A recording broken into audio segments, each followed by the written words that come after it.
त्यांनी खोटं बोललं, खोटं दिलंय, त्यांच्यावर एफआयआर दाखल तुम्ही करणार आहे किंवा नाही या इथं येऊन स्पीकरवर सांगावा.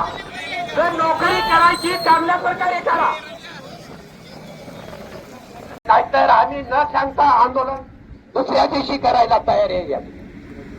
आपण सर्वजण उपस्थित झाला.